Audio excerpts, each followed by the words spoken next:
Good morning, good afternoon, and good evening mga kakuripots. Ito ang latest mouse, latest ata to ng Phanteks, ang Tanto E. So may tatlong variants ang Tanto. So ang E, ang cheapest sa tatlo. May regular na Tanto at saka Tanto S which is 8K Hz.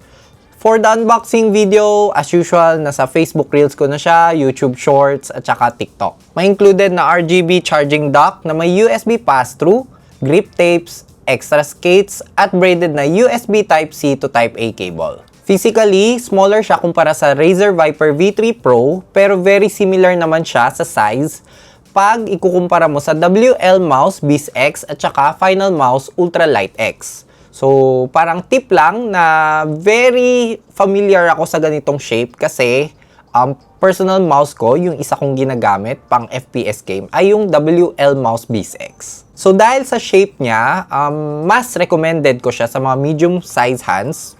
So, paano ba? Masasabi nyo ba yun? Pero, feel ko may tansya na rin naman kayo kung saan kayo belong. Pero, nakikita ko pa rin naman na pwede sa mga small at saka large hands to.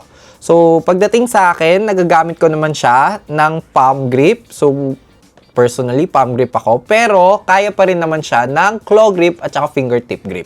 Weighs 58 grams nung tinimbang ko. Personally, matatawag ko siyang lightweight kasi para sa akin, siguro nasa 50 to 60 grams, lightweight yun para sa akin. Pero, feel ko kaya pang pagaanin to. Kasi, di ba, nilagyan nila ng charging dock to. So, pwede mo ipatong siya sa charging dock na kasama. Feel ko pag wala to, kaya pa nila pagaanin to. For the left and right switches, ang nilagay nila is yung Huano Transparent Green Shell White Dot, rated for 100 million clicks. Medyo mataas ang 100 million clicks. Medyo high-end ata yung number na yun. So, sulit na rin na meron yung Tanto E. Kasi ito yung budget nga nila, diba? Ito yung pinakamura nila. So, approve. For the click feel, for me, okay siya. Ang pinagkaiba lang niya is, sa personal mouse ko, is mas mabigat to ng konti. Kasi yung personal mouse ko, gamit is transparent blue shell pink dot ng Huano rin. So, ayun. Mas pammable ng konti yun, pero konti lang naman. Gamit ko lang siya araw-araw, kaya napansin kong medyo iba lang. Pero, personally, hindi naman ako nagka-problema sa clicks nila. All other buttons, like yung side buttons at saka yung scroll wheel button, not bad. Maganda ang click feel niya. Ang pinaka-feel ko lang kahinaan nito is yung scroll wheel kasi parang medyo kulang ang kapit niya. And as for the sensor, 3311 ang ginamit nila dito. Sikat na sikat yung 3311. Maraming may gamit ng budget sensor na yan. Kasi yun nga, nasa budget category tayo dahil ito yung pinakamura sa Tanto, sa tatlo. So, walang problema to. Subok na yan, 3311. Sa totoo lang, yung sensor feel ko, alam mo yung parang feel ko, efficiency na lang ang labanan ngayon at saka polling rate, di ba? So, sa 3311, nagamit ko to, smooth na smooth.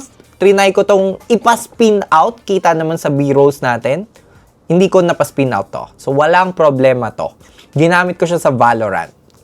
Matagal na ako hindi nagva-Valorant, kaya tutok issue yan, okay? Hindi mouse issue, okay? So, walang problema sa Valorant. Smooth na smooth. Okay naman siya. Wala naman delay. Wala akong na-spot na delay. Sakto. Pero para sa akin ang pinaka nag-grab na attention sa akin dito sa mouse na to, hulaan nyo, yung stock skates niya. Okay? So, bihira ako mamuri ng stock skates. Kasi sobrang smooth ng stock skates nito. Siguro ito yung smoothest stock skates na gamit kong recently sa mga mouse. Ewan ko, para sa 1.6 alam ko 1.6 ang price niya. Okay na okay yung skates niya. And as for the battery life, around 5 days ko na siya gamit. Chinek ko sa software at wala pang half. Pero hindi ko siya ganun ka nalaro. Recently hindi kasi ako naglalaro. Pero gamit ko yung PC. Parehas lang naman siguro, di ba? Ginagamit mo from time to time yung mouse. Pero maganda rin kasi yung sleep nito. Nasa software. Tingnan nyo na lang. Okay? So speaking of software, typical lang naman yung software. Halos lahat ng software ganito na ang itsura. May pang-change ng function ng bawat keys, DPIs, etc.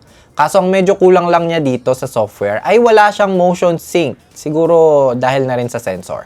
Hindi ko naman talaga napapansin yung motion sync na yan kasi smooth pa rin naman ang pagkagamit ko sa kanya. Pero sinasabi ko lang para alam nyo. So bakit mo nabibilin tong Phanteks Tanto E? Para sa akin kung mag-iisip ka talaga, practical lang. Sa tatlo, parang ito yung pinakasulit. Siyempre, pinakaunang rason, pinakamura siya, di ba? Around 1.6. Tapos, pag titingnan nyo yung spec sheet, meron silang comparison chart kasi. Ayan, tingnan nyo.